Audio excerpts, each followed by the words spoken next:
Hello दोस्तों, स्वागत है आप सभी का आपके अपने यूट्यूब चैनल पर। मैं हूं सविता। दोस्तों आज की ये क्लास होगी बीएड सेकेंड ईयर के पेपर सेकंड की, जिसमें हमारा टॉपिक है सेमेस्टर प्रणाली, जिसे आप सेमेस्टर सिस्टम भी कह सकते हैं। तो दोस्तों जानेंगे कि सेमेस्टर प्रणाली क्या है, इसका अर्थ क्या है और इसके लाभ कौन कौन से हैं, इसकी प्रक्रिया कैसे होती है। तो दोस्तों इसके बारे में बहुत ही अच्छे से इस क्लास में आज हम पढ़ने वाले हैं। तो दोस्तों आप एंड तक बने रहिएगा इस क्लास में, और अगर इस चैनल पर पहली बार आए हैं तो चैनल को सब्सक्राइब कर लीजिएगा। तो चलिए क्लास को स्टार्ट करते हैं। देखेंगे कि सेमेस्टर प्रणाली क्या है। देखिए सबसे पहले ये जानिए कि इसका आयोजन कैसे होता है, कहीं कहीं पर परीक्षाएं कैसे आयोजित की जाती हैं। तो दोस्तों परीक्षा में गतिशीलता परीक्षा के आयोजन काल एवं आयोजन विधि एवं संचालन प्रक्रिया पर निर्भर रहती है।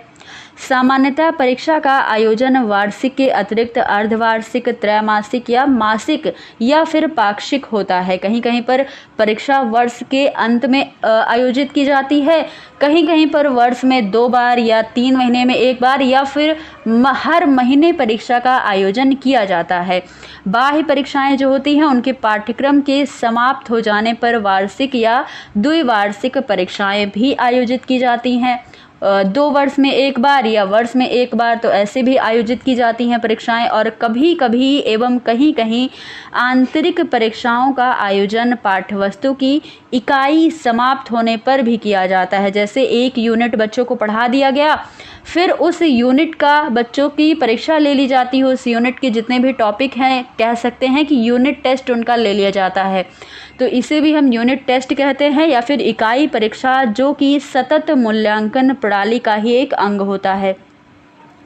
आगे देखिएगा, बाह्य वार्षिक परीक्षा के मध्य अंतराल एवं उनकी समन्वित पाठ्यक्रम के अध्यापनोत्तर शैक्षिक उपलब्धि की जांच की त्रुटियों को दूर करने के उद्देश्य से सेमेस्टर परीक्षा प्रणाली लागू की जाती है। कि जो जांच में त्रुटियां हो जाती हैं, या बच्चे क्या करते हैं कि कभी कभी जब उनकी परीक्षाएं करीब आती हैं तभी वे परीक्षा की तैयारी शुरू करते हैं, और इससे क्या होता है कि बच्चे हर टॉपिक को अच्छे से नहीं पढ़ते, डिटेल में नहीं पढ़ते, बस कुछ चुने टॉपिक को ही वे तैयार कर लेते हैं परीक्षा के करीब आते ही।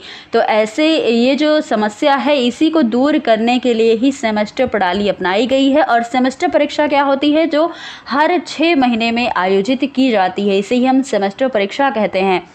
आगे देखिएगा कि ऐसी परिस्थिति में पाठ्य सामग्री का बच्चे अध्ययन मात्र परीक्षा की दृष्टि से कर लेते हैं, ज्ञान अर्जन के लिए वे पढ़ाई नहीं करते। जो बच्चे परीक्षा आने के करीब ही पढ़ाई करते हैं, उनका ज्ञान अर्जन नहीं होता, वे सिर्फ परीक्षा पास करने के लिए पढ़ाई करते हैं। साथ ही छात्र अपना अधिकांश और बहुमूल्य समय भी नष्ट करते हैं। अतः समय का अधिकाधिक विद्या अध्ययन हेतु सदुपयोग एवं शिक्षण अधिगमों का निरंतर एवं वास्तविक अर्जन हेतु सेमेस्टर परीक्षा प्रणाली का क्रियान्वयन किया गया है, या परीक्षा प्रणाली अपनाई गई है। सेमेस्टर प्रणाली में इस प्रकार किसी विशेष उपाधि की प्राप्ति हेतु निर्दिष्ट पाठ्यक्रम या विषय वस्तु यथोचित इकाइयों में बांटी जाती है। कई सारी यूनिट में पाठ्यक्रम आपका बटा होता है, और उन इकाइयों का सुनियोजित अध्ययन, अध्यापन एवं परीक्षण के हेतु उपर्युक्त कालखंड का विभाजन भी किया जाता है। उदाहरण देखिएगा कि 2 वर्ष में पूरा किया जाने वाला स्नातकोत्तर यानी कि यूजी पीजी जो होता है, तो उसे पीजी को हम स्नातकोत्तर कहते हैं। उसकी उपाधि जो होती है, उसमें पाठ्यक्रम 6 महीनों के 4 सेमेस्टर में विभाजित कर दिया जाता है। कहीं कहीं पर क्या होता है कि वर्ष में 1 बार परीक्षा होती है, या फिर मान लीजिए कि जो स्नातकोत्तर होते हैं पाठ्यक्रम, जो पीजी के पाठ्यक्रम होते हैं, उसमें 2 साल का पाठ्यक्रम होता है, तो उसमें कहीं कहीं पर सिर्फ 2 बार परीक्षाएं होती है वर्ष में। लेकिन अगर सेमेस्टर प्रणाली अपनाई जाएगी तो 4 बार परीक्षाएं होंगी, हर 6 महीने में 1 बार बच्चों की परीक्षा ली जाती है। इसे ही हम क्या कहते हैं, सेमेस्टर प्रणाली कहते हैं, जिसे हम 4 सेमेस्टर में विभाजित करते हैं स्नातकोत्तर पाठ्यक्रम को।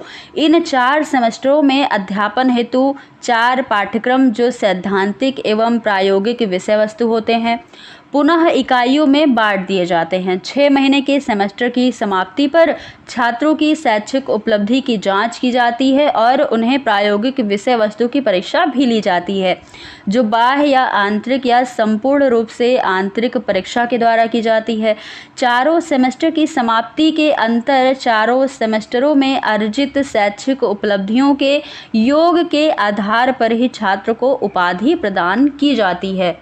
तो जो डिग्री होती है वे 4 सेमेस्टर ख़त्म होने के बाद, जब 4 सेमेस्टर की आप परीक्षा दे लोगे, उसके बाद चारों सेमेस्टर के मूल्यांकन के बाद जो फाइनल रिज़ल्ट आपका मिलता है वे आपका फाइनल रिज़ल्ट होता है, फाइनल डिग्री होती है। तो ऐसा क्या होता है, ये आपको पता चला कि कैसे इसकी प्रक्रिया होती है, कैसे इसकी परीक्षा आयोजित की जाती है। आगे देखिएगा, सेमेस्टर परीक्षा प्रणाली में छात्र गहराई से निर्दिष्ट पाठ्यक्रम को आत्मविश्वास के साथ पढ़ता है और पूर्णता प्राप्त कर सकता है। चूँकि सेमेस्टरों उपरांत सेमेस्टर के बाद पाठ्यक्रम या इकाई की समाप्ति पर परीक्षा अनिवार्य होती है, इसलिए छात्र संपूर्ण सेमेस्टर भर एवं संपूर्ण चारों सेमेस्टर में अध्ययन में रत रहते हैं। बच्चे पढ़ाई में लगे रहते हैं क्योंकि उन्हें पता होता है कि हर 6 महीने में हमारी परीक्षा होगी, तो इसलिए वे हमेशा पढ़ाई में ही लगे रहते हैं एवं अनुशासनहीनता एवं अध्ययन के अतिरिक्त अन्य कार्यों हेतु उन्हें कम समय मिल पाता है। साथ ही साथ लगातार एक ही इकाई में गहन अध्ययन का अवसर मिलने के कारण अधिगम अनुभव या लर्निंग एक्सपीरियंस भी उसके पास बढ़ जाता है। छात्रों में न केवल आत्मविश्वास बढ़ता है बल्कि विषय वस्तु में उनकी पकड़ भी मजबूत हो जाती है। सेमेस्टर प्रणाली की इन विशेषताओं के कारण आजकल अनेक विश्वविद्यालयों में विज्ञान की पढ़ाई सेमेस्टर प्रणाली के द्वारा की जाती है।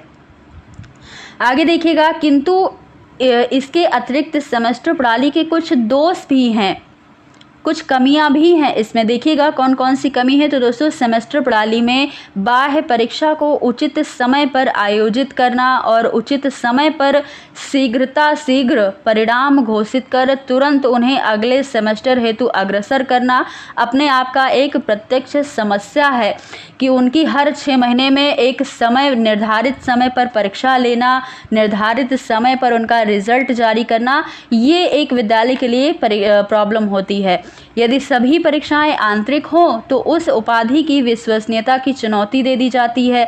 इसके अतिरिक्त लगातार अनेक सेमेस्टरों में निरंतर जुटे रहने से छात्र जो हैं उनमें उन्मुक्त विचारों की कमी आ सकती है, जिसके फलस्वरूप उनके सर्वांगीण विकास भी अवरुद्ध हो सकते हैं, क्योंकि बच्चे पढ़ाई के सिवा और कोई फिजिकल एक्टिविटी नहीं कर पाते हैं। इसलिए क्या होता है कि उनके अंदर जो एक्टिविटी करने का मौका है वे गंवा देते हैं। तो ये कुछ कमियां हैं, ये भी आपने जान लिया। आगे देखिएगा, सेमेस्टर प्रणाली के कुछ लाभ हैं। तो लाभ देखिएगा कि सेमेस्टर प्रणाली में पाठ्यक्रम को निश्चित इकाइयों में विभाजित कर उस पर गहन अध्यापन कराया जाता है। सेमेस्टर प्रणाली में वर्षों में पूरा किया जाने वाला पाठ्यक्रम जो है वो 6 महीने के 4 भागों में विभाजित कर दिया जाता है और 6 महीने के सेमेस्टर में सेमेस्टर की समाप्ति पर छात्रों की शैक्षिक उपलब्धियों और अधिगम या लर्निंग की जांच की जाती है कि बच्चे ने कितना सीखा है, एक यूनिट में बच्चे ने कितना सीखा है। ये चीज़ें पता चलती हैं जो कि प्रायः आंतरिक परीक्षा द्वारा या बाह्य और आंतरिक परीक्षा के मिलाप से किया जाता है। इस प्रकार चारों सेमेस्टरों के योग के आधार पर छात्र को उपाधि दे दी जाती है। सेमेस्टर परीक्षा प्रणाली में एक सेमेस्टर में सीमित पाठ्यक्रम होने के कारण छात्र पाठ्यक्रम को गहराई से पढ़ सकते हैं क्योंकि उनका सिलेबस जो है हर सेमेस्टर का अलग होता है और उन्हें कम पाठ्यक्रम मिलता है, तो इसलिए उनको पढ़ाई करने में आसानी होती है, समझने में आसानी होती है और उनको वास्तव में उनका मन लगता है उनके ज्ञान प्राप्ति में। इसके अतिरिक्त सेमेस्टर प्रणाली में छुट्टियां भी कम होती हैं, अतः पठन पाठन के लिए अधिक समय भी उपलब्ध हो जाता है। हर सेमेस्टर के अंत में परीक्षा अनिवार्य होती है, अतः छात्र अधिकांश समय अध्ययन में व्यस्त रहता है। इन्हीं कारणों से अधिकांश विश्वविद्यालयों में सेमेस्टर प्रणाली को लागू किया गया है। सेमेस्टर प्रणाली में अध्यापकों को भी निरंतर सजग और कार्य में व्यस्त रहना पड़ता है। इस प्रकार वार्षिक परीक्षा प्रणाली में जहां अधिकांश शिक्षक जो हैं वे शिथिलता के साथ कार्य करते हैं, बहुत ही आसानी से वे कार्य करते हैं, बहुत धीरे धीरे उनका कार्य चलता है। और प्रविष्ट अध्यापन या अन्य क्रियाकलापों में व्यस्त हो जाते हैं। वह प्रवृत्ति परिवर्तित हो जाती है किससे? तो सेमेस्टर प्रणाली से। इसलिए सेमेस्टर प्रणाली को अपनाया जाता है कि उसमें छात्र और अध्यापक दोनों सक्रिय रहें, वर्ष भर वो सक्रिय रहते हैं और अपने कामों में बिजी रहते हैं। तो इसलिए क्या होता है? सेमेस्टर प्रणाली को अपनाया गया है। तो दोस्तों ये थी आज की क्लास सेमेस्टर प्रणाली के बारे में। आई होप आपको बहुत ही अच्छे से क्लियर हो चुका है। यहाँ पर हमने बहुत ही डिटेल में आपको बताने की कोशिश की है। अगर आपको ये क्लास पसंद आई तो क्लास को ज़्यादा से ज़्यादा लाइक शेयर करिएगा, और अगर चैनल पर पहली बार हैं तो चैनल को सब्सक्राइब कर लीजिएगा। क्लास कैसी लगी आप कमेंट बॉक्स में ज़रूर बताइएगा। फिर मिलेंगे ऐसे ही कुछ नए टॉपिक के साथ, ऐसी ही कुछ अच्छी क्लास के साथ। धन्यवाद।